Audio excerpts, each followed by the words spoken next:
Okay, so we have tangent squared. And you know what we're going to do, right? Well, actually, no, hold on. I was about to make a mistake. I was about to say, oh, make that sine squared over cosine squared. Make that 1 over, and you could do that, but there's a better way. What makes me think of a better way?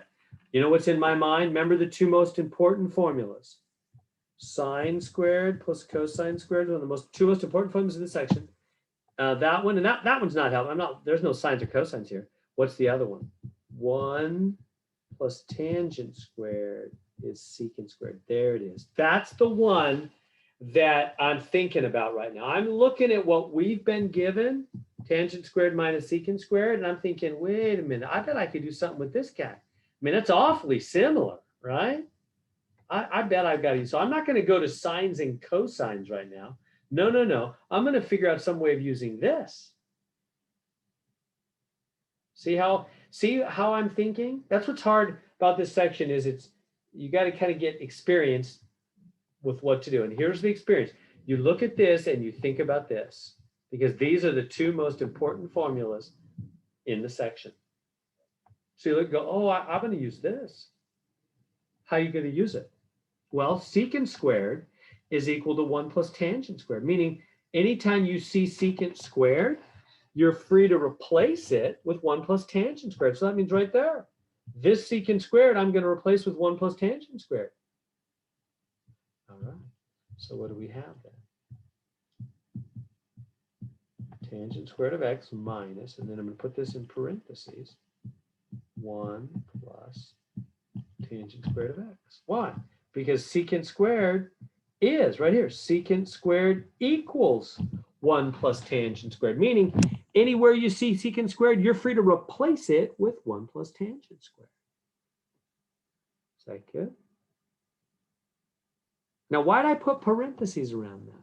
Because if I didn't, if I didn't, well, first off, I said, remember, whenever you plug into a formula, whenever you plug something in, substitute something in, plug something in a formula, you always need to put parentheses around the thing you're plugging in. So there it is as a rule, but why is that a truth? Because I'd rather math is truth more than its rules. Do you see if I didn't put parentheses, how that would not be true? What do you mean? How's that not true? It's not subtracting the whole secant squared anymore. See, right here it says subtract secant squared. And think, okay, well, secant squared is the same as 1 plus tangent squared, so just subtract 1 plus tangent squared. Well, this is only subtracting the front part. It's not subtracting the back part. So it's really not subtracting all of secant squared. It's only subtracting the front part of what secant squared is the same as. So that's why you have to have parentheses, because that way you're subtracting all that secant squared is equivalent to.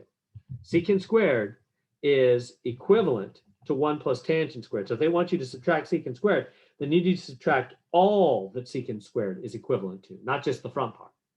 That's why we use parentheses. It keeps us true to the original meaning. It's true and not false. Okay, so now what's that minus sign going to do? What does anything do in front of a parenthesis? What if I put a 7 here? What would it do in front of parentheses? Distribute, of course. So the minus sign is no different. It's going to go bonk and bonk. It's going to distribute. So we're going to have tangent squared of x minus 1 minus tangent squared of x. You good there? That's what anything right up against a parenthesis wall does. It distributes through the parentheses. When you drop the parentheses, like dropping a floodgate and the water rushes in, whatever's in front of the parentheses, the minus sign, the number, the letter, whatever, distributes in. So that minus sign distributed to both of these. And now look at that. Bye-bye. Tangent squared minus tangent squared, -1. We're done. See how easy that was once we saw that at the end?